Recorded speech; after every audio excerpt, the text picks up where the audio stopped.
বন্ধুরা, রিকভারি এজেন্টদের দ্বারা মানসিক অত্যাচার বা মেন্টাল টর্চার আপনি কি সহ্য করেছেন?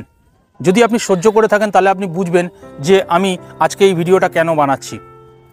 আমরা নর্মালি আজকাল এরকম হয়েছে, পার্সোনাল লোন নিয়ে নিচ্ছি, প্রচুর ফাইন্যান্সে লোন দিচ্ছে, বাজাজ ফাইন্যান্স, এই ফাইন্যান্স, ওই ফাইন্যান্স। আমরা টিভি কিনতে যাচ্ছি, দোকানে কেউ বসে আছে ফাইন্যান্সের লোক, ফাইন্যান্সে টিভি নিয়ে চলে আসছি, ফোন কিনে নিচ্ছি, ফ্রিজ কিনে নিচ্ছি, এসি কিনে নিচ্ছি, যা পাচ্ছি সব ফাইন্যান্সে কিনে নিচ্ছি।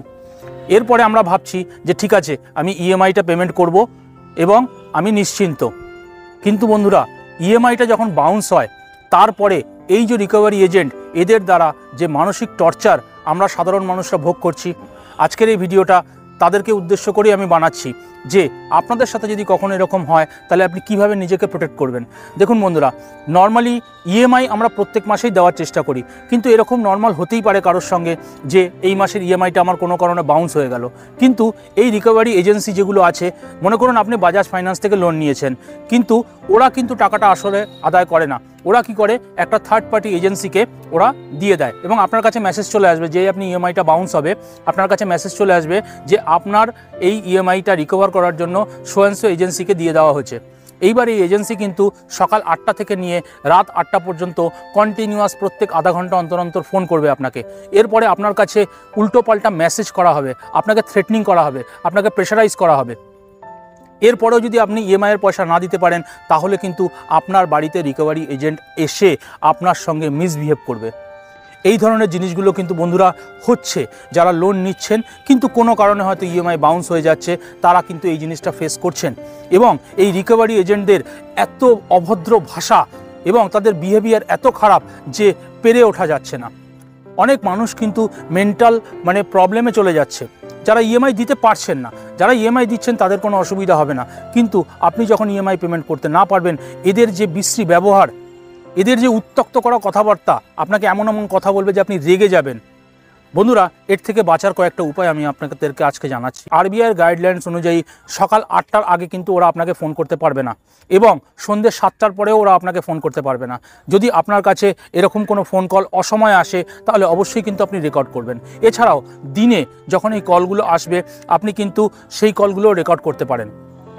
এছাড়া আপনি যে এসএমএসগুলো আপনাকে করা হবে বা আপনাকে হোয়াটসঅ্যাপে মেসেজ করা হবে, সেই মেসেজগুলো অবশ্যই কিন্তু রেখে দেবেন। এরপরে যদি তারা বাড়িতে এসে আপনার সঙ্গে মিসবিহেভ করে, আপনি অবশ্যই আপনার সাথে যেই থাকুক না কেন আপনার পরিবারের, তাকে বলবেন তারা যখন আসবে তাদের ভিডিও করতে, তাদের বিহেভিয়ারটাকে ভিডিও করতে, তাদের আই কার্ড কিন্তু অবশ্যই চেক করবেন। অনেক কিন্তু এরকমও ফ্রড হচ্ছে যে তারা কিন্তু রিকভারি এজেন্ট নয়, কিন্তু আপনার বাড়ির দরজা ঠকঠক করছে এবং আপনার কাছ থেকে টাকা চাইছে। সুতরাং আই কার্ডটি অবশ্যই দেখবেন। এরপরে যদি দেখেন যে আপনার সঙ্গে তার সত্ত্বেও মিসবিহেভ করা হচ্ছে, আপনি বলছেন যে আমি এই মাসে এই অসুবিধা আছে তাই দিতে পারছি না, আপনি কালকে নিয়ে যাবেন বা আমি অনলাইনে পেমেন্ট করে দেবো, কিন্তু দেখবেন তারা মিসবিহেভ করবে। যদি তারা মিসবিহেভ করে, আপনি কিন্তু পুলিশ কমপ্লেনও করতে পারেন।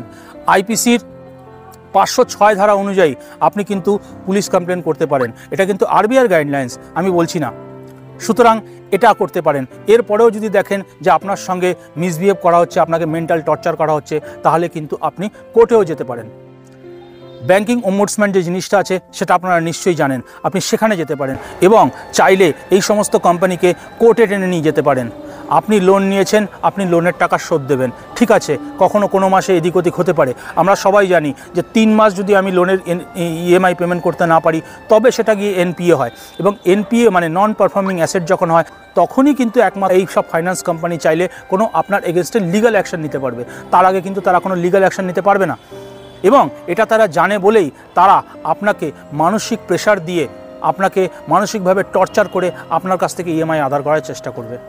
ইএমআই তো আমরা দেবই, লোন নিয়েছি, লোন তো আমাকে ফেরত দিতেই হবে, কিন্তু এই মিসবিহেভ আমরা সহ্য করব না। বন্ধুরা, আপনাদের সঙ্গে যদি কখনো এরকম কিছু হয়, আমি যে রাস্তাগুলো আপনাদেরকে বললাম অবশ্যই সেগুলো ফলো করবেন। আশা করি ভিডিওটা কাজের হলো। যদি ভালো লাগে একটা লাইক দেবেন, নতুন হলে সাবস্ক্রাইব করবেন, বন্ধুবান্ধবের সঙ্গে শেয়ার করবেন। সবাই ভালো থাকবেন, সুস্থ থাকবেন। জয় হিন্দ, জয় ভারত।